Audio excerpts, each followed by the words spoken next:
Salah satu desa dengan letak geografisnya itu di pedalaman.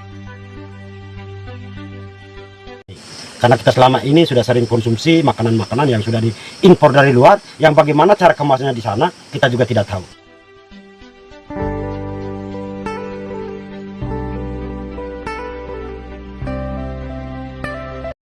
Kami ajak Anda menuju Desa Tubarat, Kecamatan Kota Baru, Kabupaten Ende, Nusa Tenggara Timur. Dari sebuah dusun kecil bernama Lakatani, hadir sebuah kisah tentang kepemimpinan yang bukan sekadar wacana, melainkan tindakan nyata yang memberi harapan baru bagi warganya. Di atas lahan seluas 2 hektar, sang kepala desa menghadirkan inovasi melalui sawah terpadu berbasis organik, lengkap dengan pengembangan beragam komoditas hortikultura.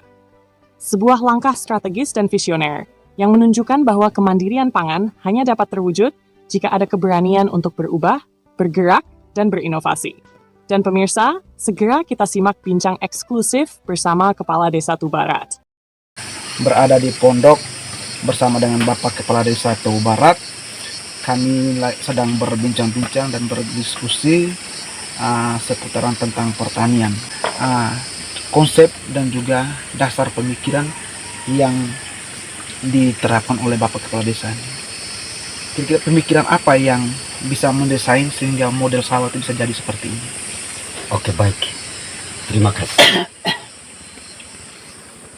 Di hamparan, di dataran daerah hamparan Rateranga ini dulu awalnya tidak seperti ini.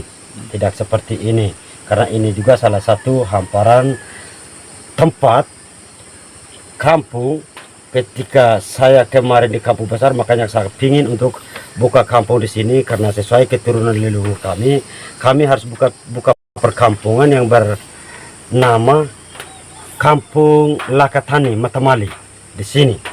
Nah, istilah bahasa Liaunya bilang bukan Nuas Mbua Kika sehingga Nua Matamali keturunan Lakatani itu dari Tanah Uda.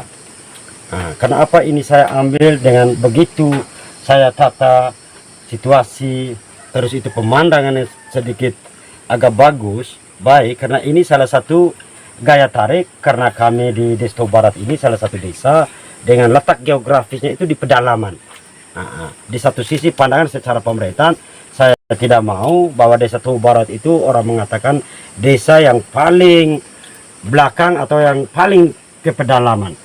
Sesuai pengalaman kita juga sering keluar daerah keluar ke kampung-kampung lain, di sana pemandangannya begitu bagus. Makanya terinspirasi ketika saya kembali ke sini, makanya saya buka salah satu kampung yang ada di Rateranga ini, Kampung Matamali, keturunan dari Lakatani. Ini kami harus tata dengan baik supaya ada gaya tarik masyarakat. Saya buat seperti ini supaya ada persaingan secara pemerintah, desa tetangga, kampung-kampung lain yang pernah sejalan.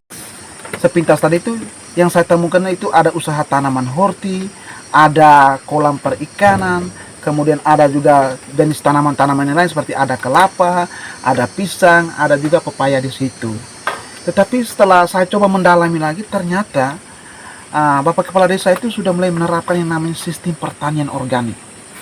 Nah, dengan sistem yang seperti ini, lalu apa pesan dari Bapak Kepala Desa untuk generasi kita yang sekarang ini, terlebih khususnya pada generasi yang Gen Z?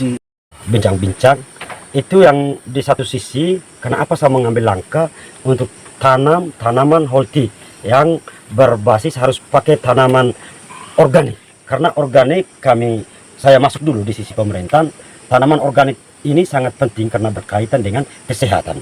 Kesehatan hari ini kami secara pemerintahan bagaimana diperjuangkan untuk menekan angka-angka stunting berkaitan dengan kesehatan. Makanya perlu saya terapkan di yang paling pertama itu tentang kesehatan. Terus yang kedua, masuk lagi untuk urus konsumsi makan minum di dalam keluarga. Supaya ketika kesehatan kita terjamin, istilahnya anak cucu kita ke depan, kalau memang ini terus saya terapkan dan saya perlu bagi semua masyarakat desa dan keluarga besar saya, supaya mereka itu sehat. Termasuk anak-anak cucu yang dari bawah, kaum-kaum Gen Z yang sekarang, ketika kesehatan ini kita sudah jamin, negara kita kuat.